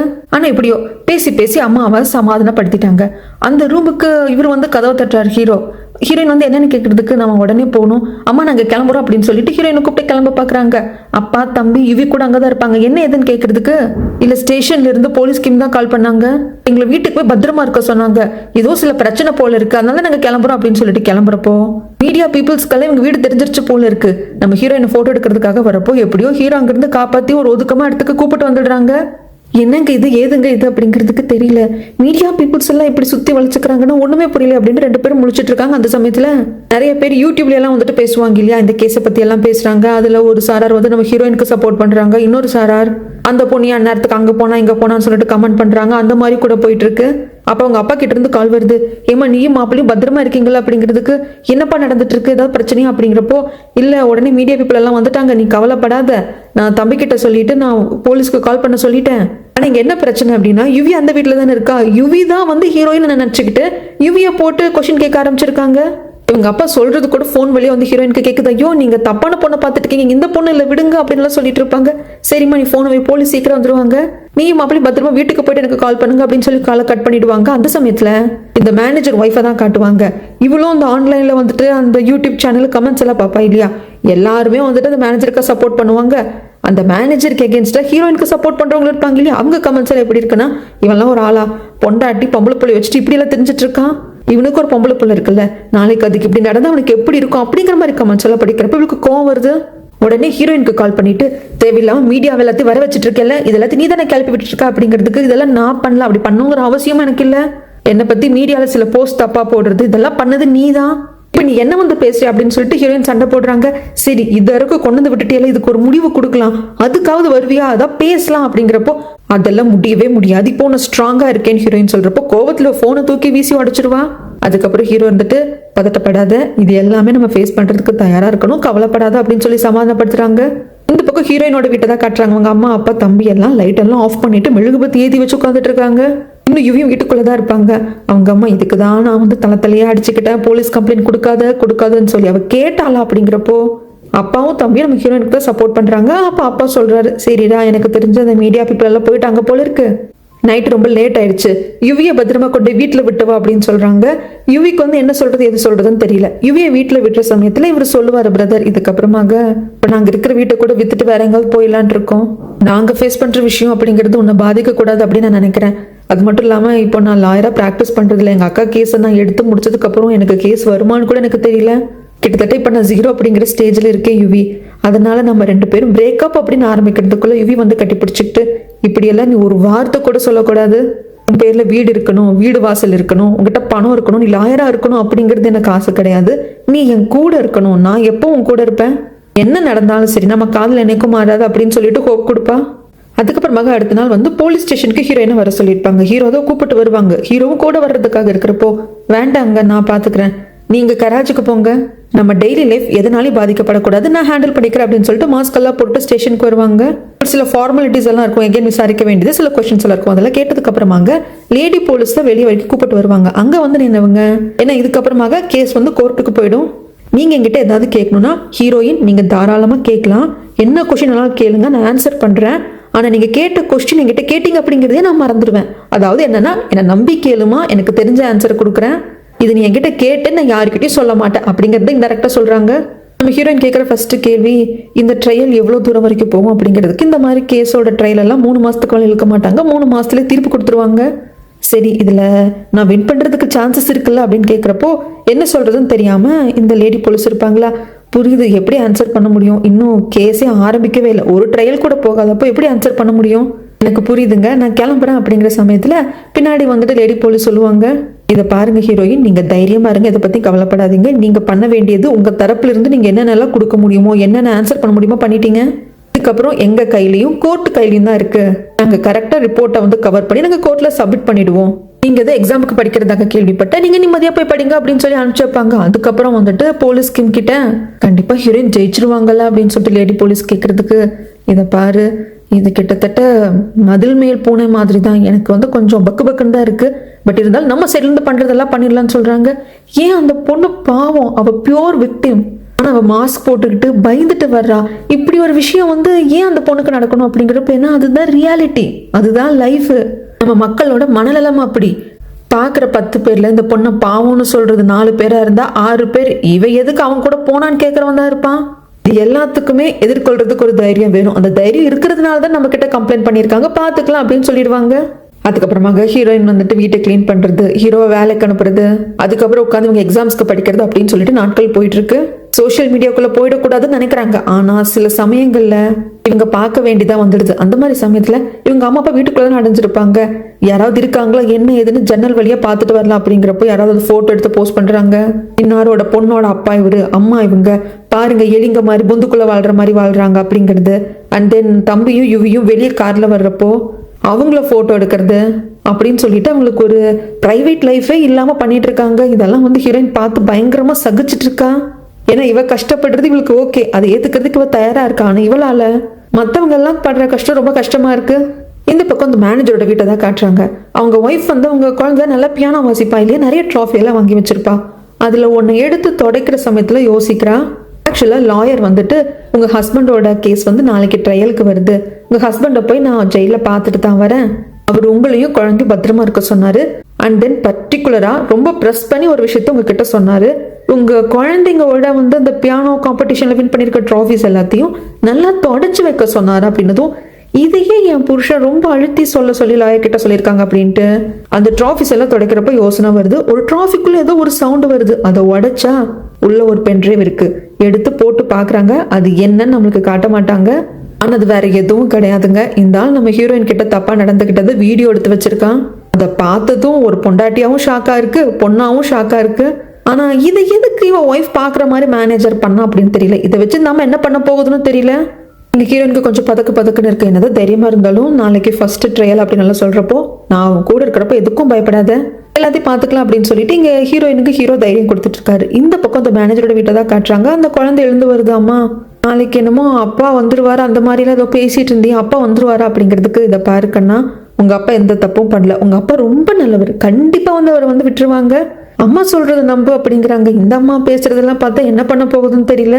இந்த பக்கம் ஹீரோ பெட்ல உட்கார்ந்தவர் அப்படியே அசந்து தூங்கி போயிடுவாங்க. அவர் கீழே படுக்க வைக்கிறதுக்கு நம்ம ஹீரோயினுக்கு மனசு இல்லை. பெட்லயே படுக்க வச்சுட்டு இவங்க பக்கத்துல போய் படுத்துப்பாங்க. தூங்கிட்டு இருக்க ஹீரோவோட கையை பிடிச்சிக்கிறப்போ ஹீரோக்கு முழிப்பு வந்துடும்.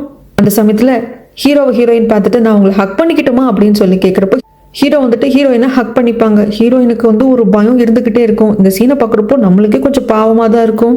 இதுக்கப்புறம் என்ன நடந்தது அப்படிங்கிறத நான் அடுத்த வீடியோல வந்து சொல்றேங்க.